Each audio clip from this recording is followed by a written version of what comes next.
partie interview avec vous, Capucine et Pagno. Vous êtes la cofondatrice de la jeune start-up Petit Côté, lancée en 2019, qui crée de délicieux et moelleux cakes sucré-salé. Hein, je l'ai testé, donc je peux me permettre de dire ça, à base de légumes.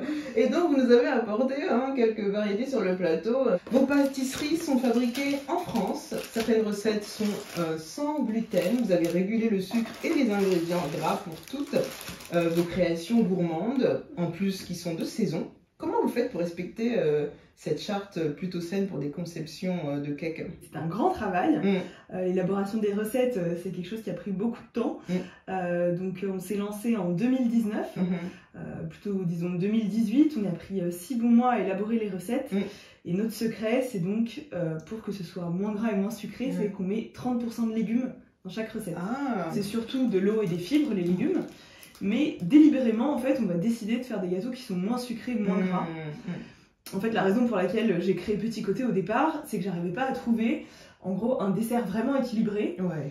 Et pourquoi Petit Côté? Ça veut dire quoi? Petit Côté, donc là je vais faire appel à votre culture sportive. Ah, ok. Donc en fait, je disais, j'ai lancé ça il y a 3 ans. C'est la période où je commençais à faire beaucoup de rugby. Ok. Ça fait 6 ans que je joue au rugby. Aujourd'hui je suis en club, j'ai 2 entraînements par semaine. C'est vrai, où sont vos épaules? Bah, sous la robe. Il y a quelques cervicales aussi. Ok, il faut que je vois les jambes alors. Elles sont pleines de bleu. Ok. Je sors d'un mois de match intense. Ah, waouh. Et bref, c'est notamment voilà, aussi mon côté sportif et sain qui m'a poussé à entreprendre. Et prendre le petit côté, en fait, en sortie de mêlée au rugby, c'est prendre le côté inattendu qui va surprendre la défense. C'est vrai. Et surprendre, c'est ce qui nous fait rire chez Petit Côté, c'est ce qui nous fait un peu lever le matin, c'est de se dire, bah allez, on va aller surprendre les gens en mettant des légumes dans leur dessert.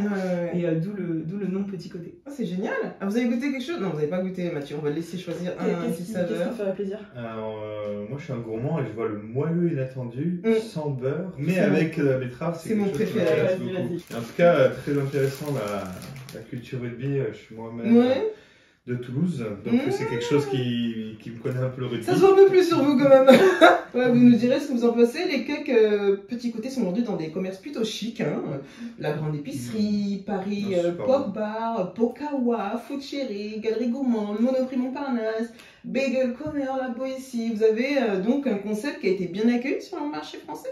Ouais, bien accueilli. Alors depuis peu, disons les choses, parce que aujourd'hui, la pâtisserie aux légumes, on commence à en voir sur Instagram, des recettes, etc.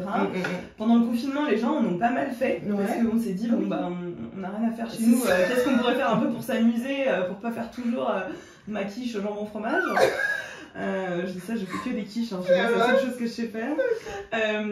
Et en fait, il y a 3-4 ans, là, quand j'ai lancé Petit Côté, la pâtisserie aux légumes, franchement, c'était difficile à vendre sur le marché. La culture, c'est ça, Ouais, en fait, quand on dit pâtisserie aux légumes, quoi, mais des légumes dans la pâtisserie et je me souviens quand la Grande Épicerie de Paris là, nous a sélectionné les produits, c'était vraiment un coup de chance. Sur un salon, on s'est rencontrés, mais ils ont trouvé ça bon, mais les premières animations, c'était un peu catastrophique.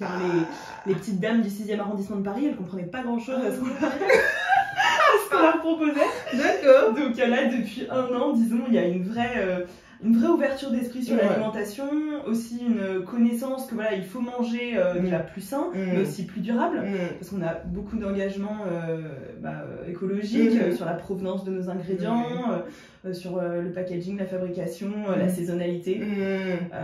Donc voilà, il y a une prise de conscience dernièrement qui fait que notre chiffre d'affaires a très, très bien cru la dernière année. Mais voilà, c'est comme tout nouveau concept au début. Moi je trouve que c'est pas tant légumes que ça, parce qu'il y a du citron, là il y a du chocolat, donc ça calme un peu les contraintes qu'on peut se mettre au niveau du cerveau, non? Ça... Ouais, ça c'est un gros boulot qu'on a fait justement au niveau marketing, de faire comprendre aux gens avec la couleur, avec l'appellation du produit, que voilà, ça c'est plus un gâteau au citron qu'un gâteau au panais. Parlons de l'emballage en plastique, vous parlez de votre engagement qui permet de conserver et transporter vos cakes, c'est aussi la raison. Est-ce que vous avez envisagé de vendre vos recettes directement dans une pâtisserie où les gens pourraient rentrer, acheter directement vos produits? Alors, on n'a pas forcément l'ambition d'ouvrir notre propre pâtisserie. Voilà, c'est des coûts qui sont très importants. C'est quelque chose que j'avais regardé au tout début. C'était ça le projet, c'était de me dire j'ai envie d'ouvrir une pâtisserie. J'avais appelé plein de gens, je leur avais posé plein de questions. C'est un investissement vraiment faramineux, surtout dans Paris où voilà, les prix sont assez exorbitants. Donc notre parti pris, c'est de dire on va vendre en fait à des commerces qui revendent. Et notre objectif aujourd'hui, c'est de s'allier avec des personnes qui partagent les mêmes valeurs que nous. On travaille avec des chaînes de restauration comme Pokawa, la grande épicerie de Paris. Enfin voilà, des personnes qui ont aussi une ambition d'apporter des produits plus sains, plus durables sur le marché. Et donc, c'est aussi ça que j'aime bien dans mon métier, c'est de se dire, je vais rencontrer des gens qui partagent mes valeurs, on va faire ensemble quelque chose de bien. Et puis, de toute façon, vous avez ouvert encore en 2019, un an après le Covid, donc finalement, c'était pas une si mauvaise décision de ne pas ouvrir ça. Voilà, merci.